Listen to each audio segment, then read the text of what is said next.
Hi guys, welcome to Honest, Straightforward Reviews, where you get unbiased and unfunded reviews.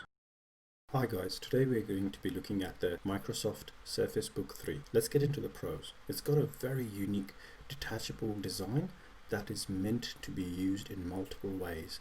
It's really versatile in how you can use it, detach it, use it as a tablet, and use it as something you can lean on the device, the screen.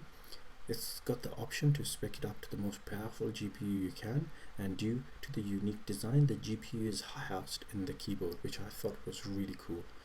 It's got two batteries, one in the screen and, yes, one in the keyboard. The keyboard is not bad at all. I found it quite nice, especially if you're used to some of the old butterfly keyboards from Macs. It's got a dual 1080p camera, back and front. It's got a very nice bright display. However, the accuracy when you're trying to draw on it is not as good as the iPad Pro, especially if you're using the Apple Pencil. I love that you can use it as a tablet as well due to the touchscreen though.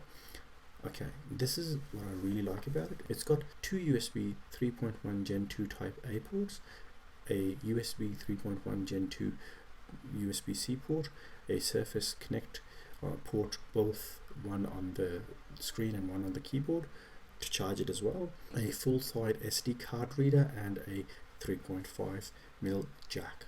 Let's get into the cons. It's got real major cooling problems given the design, how compact it is, especially if you spec it up to an i7 CPU.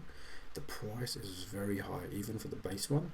In Australia it goes for nearly $3,000. The weight is another problem, especially with the keyboard on. It's quite heavy. The trackpad feels very dated for me. It's cramped and quite frustrating. You will find this especially if you're used to a trackpad on a MacBook Pro. The speaker loudness and sound accuracy is very disappointing as well. No Thunderbolt 3 support at all. The design, while it's very cool, is starting to show its age in 2020. You can't game on these at all. For example, the U series processor is useless for gaming, I found. I had a GTX 1660 Ti paired with the low-powered U series processor, which only managed 35 frames per second in Metro Exodus at 1080p, let alone 4K. Verdict. Just like its unique design, this laptop/tablet 2-in-1 is targeted at a very unique audience. If you watch movies, create media, or got too much money in your hands, then this is for you.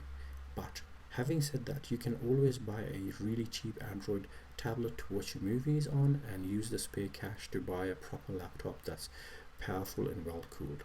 I believe that the cooling is where the laptop lets you down. All the tests I have run show that as soon as the GPU heats up, it gets throttled down to the lowest gigahertz, meaning that it's not working properly. Don't buy this if you're used to large trackpads, because that's just going to drive you nuts if you're used to great speakers and a powerful, well-cooled laptop.